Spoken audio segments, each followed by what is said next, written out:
Selamat datang kembali. Hari ini kita mau gali lebih dalam nih. Bab 3 dari materi yang Anda bagikan, ada ide yang cukup menarik namanya diet verbal. Konsepnya ini ya gimana caranya komunikasi kita itu lebih ngena gitu, nggak cuma sekedar ngomong.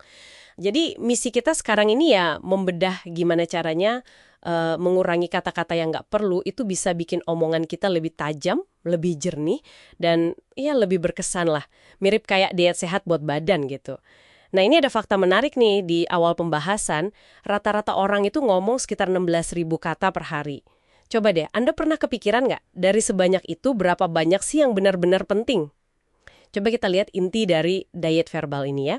Jadi intinya sih ini ajakan buat kita lebih sadar, lebih milih-milih kata yang mau dipakai. Kan tadi dibilang 16.000 kata sehari ya. Terus di materinya ada fantasi soal alat penghitung kata. Lucu juga sih. Mungkin ada ingat dulu Twitter awal-awal yang karakternya dibatasi banget itu. Nah itu kan justru bikin orang jadi kreatif ya, gimana caranya biar ringkes tapi pesennya tetap sampai. Bab 3 ini ya agak provokatif memang, nyaranin semacam target 12.000 kata. Bukan aturan kaku sih, tapi lebih ke latihan mental aja, supaya lebih efisien, lebih mikir gitu sebelum ngomong. Iya, betul. Dan ini nyambung banget loh sama kutipan Einstein yang terkenal itu.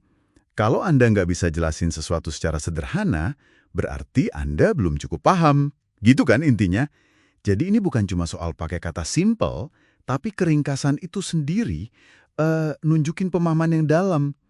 Kalau kita benar-benar nguasain topik, kita pasti bisa jelasinnya dengan ringkas, padat. Nah, proses motong-motong kata ini sebenarnya maksa kita buat jernihin pikiran juga.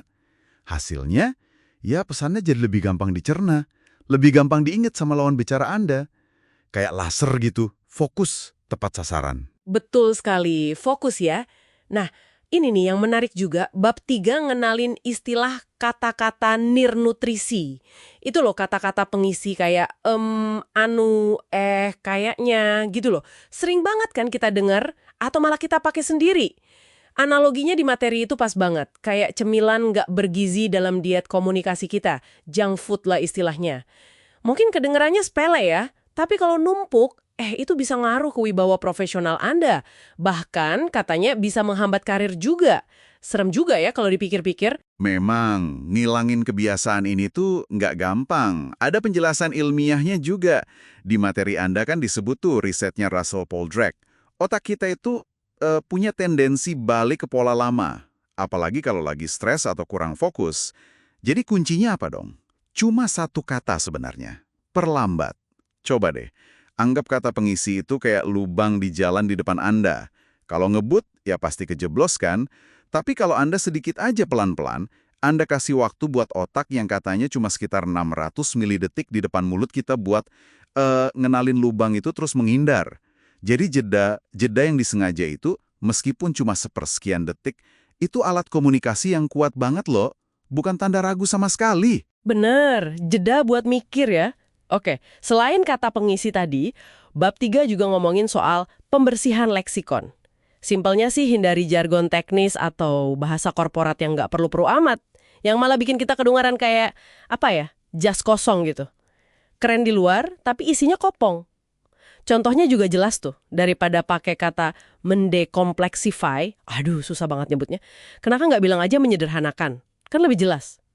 Ada analogi bagus juga di situ, soal merencanakan komunikasi kayak nyiapin isi koper sebelum pergi.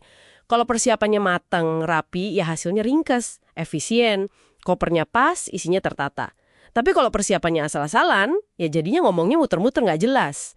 Kayak bawa koper gede isinya acak-adul, nyari sikat gigi aja susah.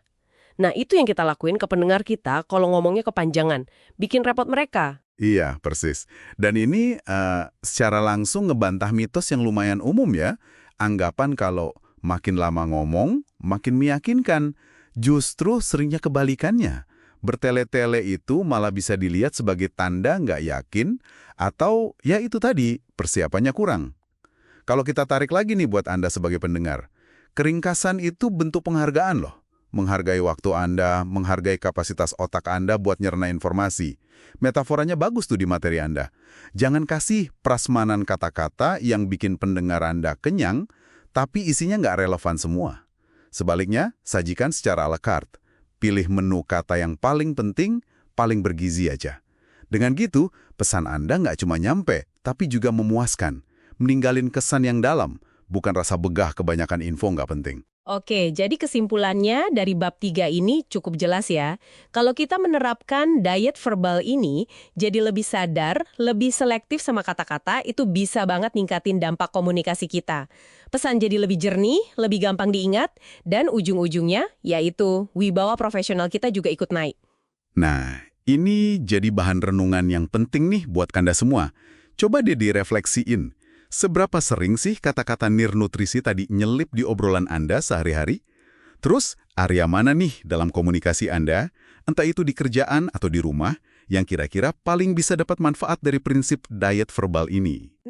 Coba bayangkan, kalau hari ini Anda cuma punya jatah, katakanlah 100 kata. 100 kata aja buat nyampein ide Anda yang paling penting. Nah, kata-kata apa aja yang pasti Anda pilih? Dan kata-kata apa aja yang tanpa ragu bakal Anda buang? Menarik kan buat dipikirin.